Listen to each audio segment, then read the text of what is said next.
December 1993.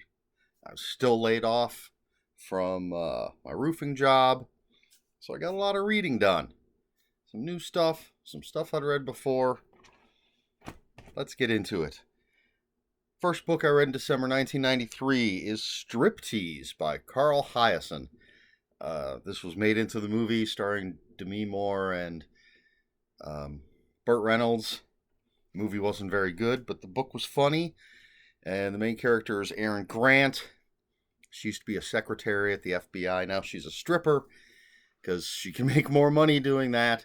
And she needs it to pay for a lawyer. She's trying to get custody of her daughter from her ex-husband, who's a sleazebag.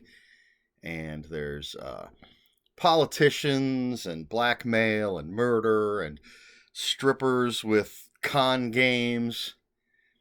Or people working at the strip club with con games. I feel like it's not a stripper, but like one of the bouncers. Somebody keeps like putting things in food to try and sue. Oh, look, there's a cockroach in my yogurt.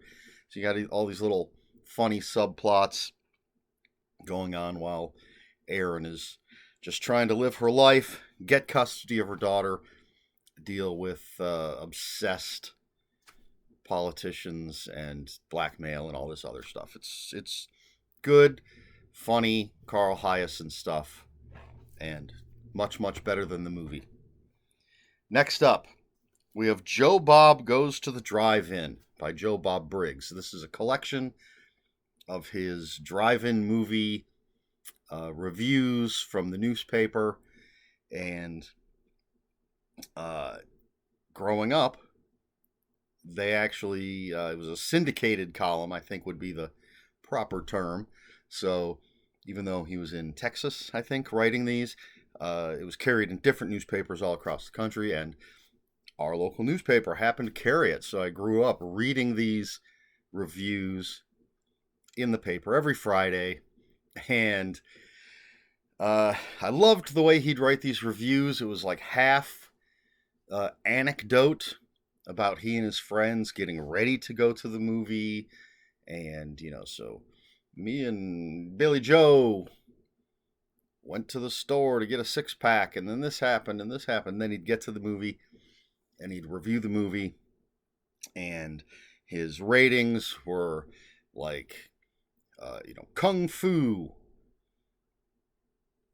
3 out of 5, whatever, Boob Fu, meaning nudity, 4 out of 5, such and such, head chopping foo, whatever. So he had really fun ratings, just really well written, entertaining reviews. And so this book, obviously, Joe Bob Goes to the Drive-In, it's just a collection. He has 2 books that collects them. Joe Bob Returns to the Drive-In or something. It'll come up on the list.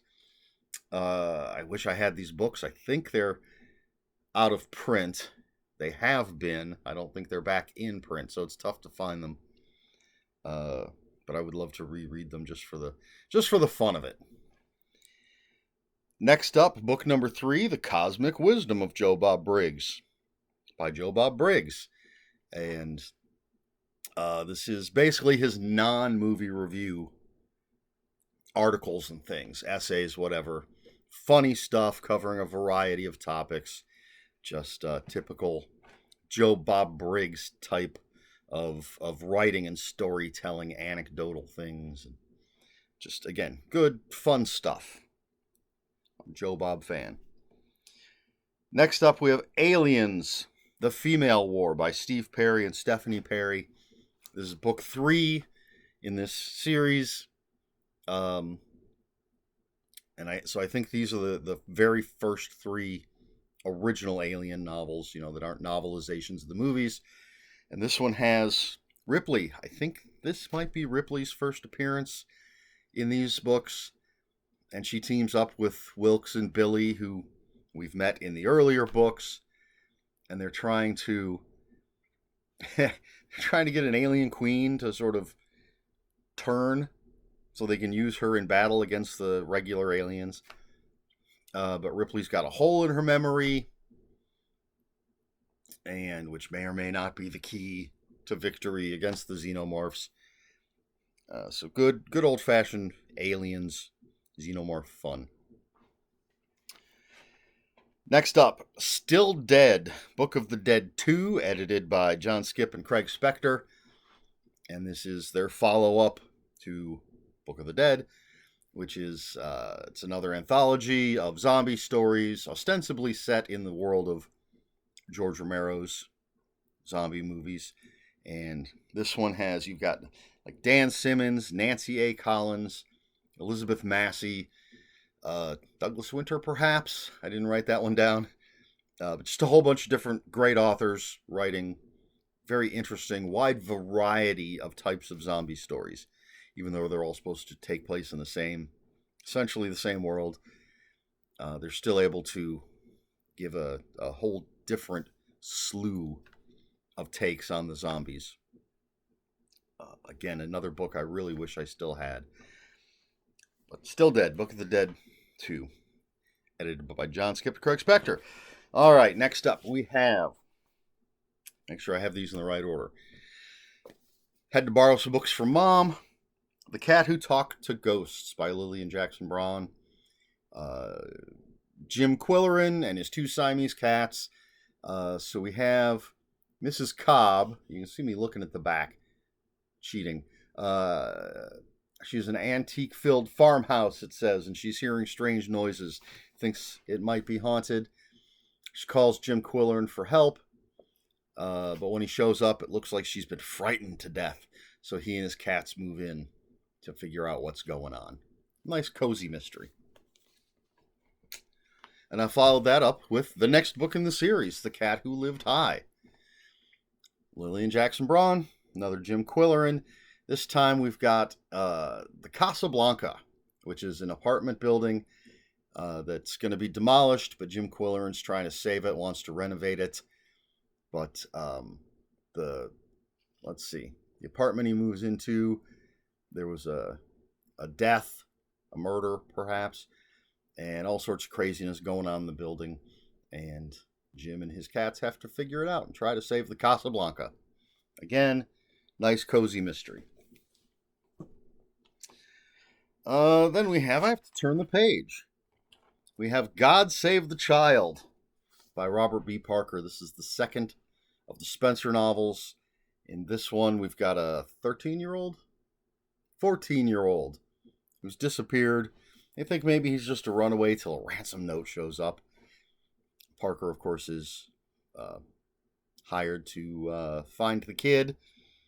This is the book that introduces Sarah Silverman, who will end up being Spencer's longtime companion. It's great. It's Robert B. Parker. It's Spencer. I say this every time that I talk about one of these. It's just good stuff.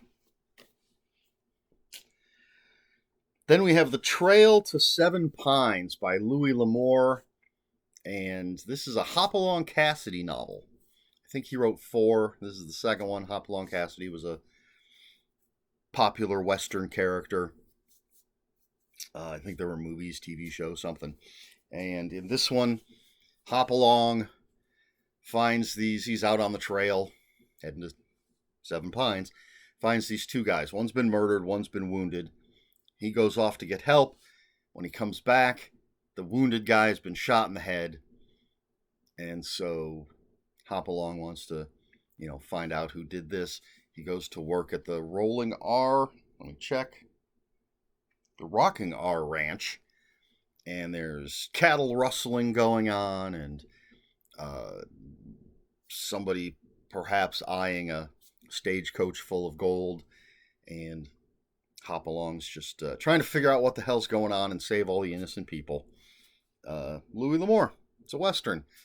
Not my favorite Western author, but possibly the most popular.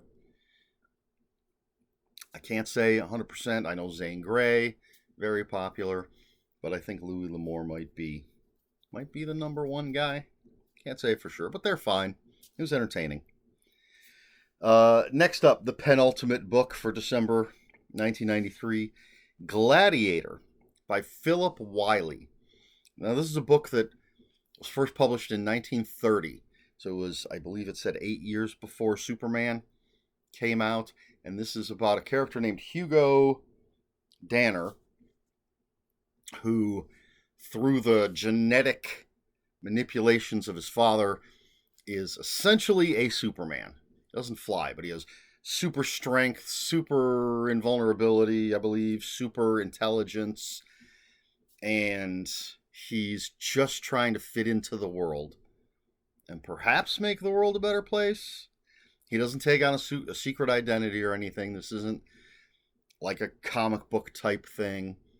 But he is he is a prototype for comic book superhero characters with extraordinary powers. Probably closer to a Captain America than Superman, I would think, since he doesn't fly or anything, but he's enhanced through genetics, and he's trying to find his place in the world. I had heard about this somewhere, probably reading about pulps and comics, something nonfiction, and this came to my attention, and I don't remember. I think the writing was okay. Like, it didn't necessarily thrill me, but it's something I wouldn't mind going back and revisiting as a little piece of pulp history. And then finally, the last book that I read in December of 1993 is Mortal Stakes by Robert B. Parker, the third Spencer book, I believe. And in this one, you've got, let me check his name, Marty Rabb is a star pitcher for the Boston Red Sox, and his wife seems to be the perfect sports star spouse, but there's some blackmail going on. Marty might be throwing games because of this blackmail. So Spencer's hired to find out. I feel like he's first hired to find out if Marty's actually throwing games. But then it becomes him searching for what's actually going on. And I think he has to dig into Linda. Yeah, that's Marty's wife. Linda Rabb has to dig into her past. Why are they being blackmailed? But again, it's just great Spencer stuff. And one of the things I liked about this, it's just a little character thing. But in the very first Spencer book, the Godwolf manuscript, at the end of the book, he meets this. Well, he gives his number to this woman, or she gives it to him. I don't know, but he ends up dating this woman. In the second book, God Save the Child, he's kind of dating this woman that he met in the first book. He also meets Susan Silverman in that book and starts a relationship with her. I mean, he's not exclusive with the first woman. They go out every once in a while. And in this one, he's going out with both. Again, he's not exclusive with either. You know, they're not his girlfriend or whatever. It's just that he'll go one place with the one. He'll go someplace with Susan Silverman. And by the next book, he's basically, Susan's got him locked down. But I hadn't really seen that before in like private eye detective fiction. Most often, it seems the characters are jumping from bed to bed with a different woman in each book, and it was interesting to me to see the actual progression of the character and the actual relationships. So he's casually dating this one woman, meets another woman, he's casually dating her. You know, again, both not exclusive or anything, but he might even start getting serious with Susan in this one. I know in the next one is when he sort of proposes, even though that's not what she wants. He thinks that's what she wants. But so I liked that. I love the way that Robert B. Parker progresses the characters and the relationships throughout the entire series. And it was a good one. So there you go. That's it. That's the last book that I read in December of 1993. not a bad book to end on. So that's the end of the year. We finished another year, and it looks like at least the first few months, yeah, there's a lot of books coming up in 1994. So let's see. Question for this video. I'm going to keep it very simple. Do you read Westerns? Are you interested in Westerns? I'm talking about normal Westerns. Do you watch them, I suppose? I know people that will watch Westerns that won't read them because I don't know enough people who read around here. But do you have any interest in that genre of entertainment? And then I guess as a sub question, if you don't read, if you're not interested in Westerns generally, do you like horror Westerns or fantasy Westerns or whatever you want to call them? Regular viewers will have seen my reviews for, let's see, 4 or 5 of the splatter Westerns from Death's Head Press. Joe Lansdale's done some weird Westerns. I love that subgenre, but I also enjoy a good straight Western. Richard Matheson, I mentioned at least one of his Westerns on here. Louis L'Amour. A well-written Western. Just like a well-written book in any other genre, almost any other genre, I enjoy. As long as you have compelling characters and an interesting story, it can be fun. And Westerns, I think, all tend to be morality tales. That's not necessarily true. I'm not an expert on Westerns, but at least the ones that I've read seem to be sort of morality tales, or there's almost always, at least in the ones I've read, a very clear good guy versus very clear bad guys. Not a lot of shades of gray. And that can be fun to read sometimes. I like complex characters as well. Sometimes it's nice to have straight up good versus evil. So what are your thoughts on Westerns? Let me know in the comments below. And if you have any other comments, questions, or corrections, please put them in the comments below. Comments are open for spoilers. Just post spoiler warning. We try to be polite here on my channel. Please like, share, and subscribe. You know, all that YouTube stuff. If you'd care to follow me on other social media, my Twitter is @Ronin5757. My Instagram, where I post pictures of books, comic books, board games, and fuzzy animals, is Eric Smith 5757. That's Eric with a K.